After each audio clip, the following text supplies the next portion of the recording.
ایک بادشاہ کے دربار میں ایک اجنبی نوکری کی طلب کے لیے حاضر ہوا. قابلیت پوچھی گئی, کہا سیاسی ہوں. بادشاہ کے پاس سیاستدانوں کی بھرمار تھی, اسے خاص گھوڑوں کے استبل کا انچارج بنا لیا. چند دن بعد بادشاہ نے اسے اپنے سب سے مہنگے اور عزیز گھوڑے کے متعلق دریافت کیا. اس نے کہا نسلی نہیں ہے. بادشاہ کو تعجب ہوا.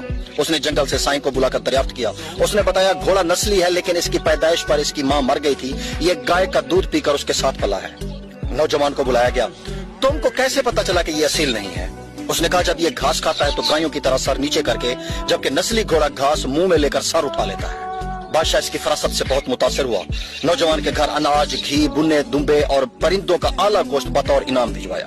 اس کے ساتھ ساتھ اسے ملکہ کے محل میں تعینات کر دیا. چند دنوں بعد بادشاہ نے نوجوان سے بیگم کے بارے رائے مانگی تو اس نے کہا کہ طور و اطوار تو ملکہ جیسے ہیں لیکن شہزادی نہیں ہے. بادشاہ کے پیروں تلے سے زمین نکل گئی. حواس بحال کیے, ساس کو بلاوا بھیجا, معاملہ اس کے گوش گزار کیا. اس نے کہا حقیقت یہ ہے کہ تمہارے باپ نے میرے خاوند سے ہماری بیٹی کی پیدائش پر ہی رشتہ مانگ لیا تھا, لیکن ہماری بیٹی 6 ماہ میں ہی فوت ہو گئی تھی. چنانچہ ہم نے تمہاری بادشاہت سے قریبی تعلقات قائم کرنے کے لیے کسی کی بچی کو اپنی بیٹی بنا لیا.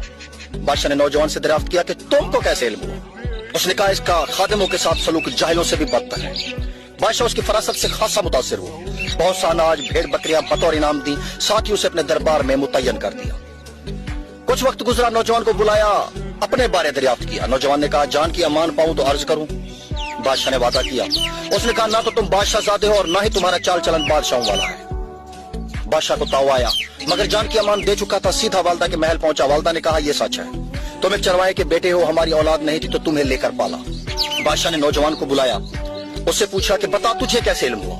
اس نے کہا بادشاہ جب کسی کو انعام و اکرام دیا کرتے ہیں تو ہیرے موتی جواہرات کی شکل میں دیتے ہیں, لیکن آپ بھیڑ بکریاں کھانے پینے کی چیزیں عنایت کرتے ہیں. یہ سلوک بادشاہ زادے کا نہیں, کسی چرواہے کے بیٹے کا ہی ہو سکتا ہے. عادتیں نسلوں کا بتا دیتی ہیں. عادات, اخلاق اور طرز عمل خون اور نسل دونوں کی پہچان کرا دیتے ہیں. کیا آپ سمجھتے ہیں کہ یہ واقعہ ایسا ہی ہے؟ تو کمنٹ میں ضرور بتائیے.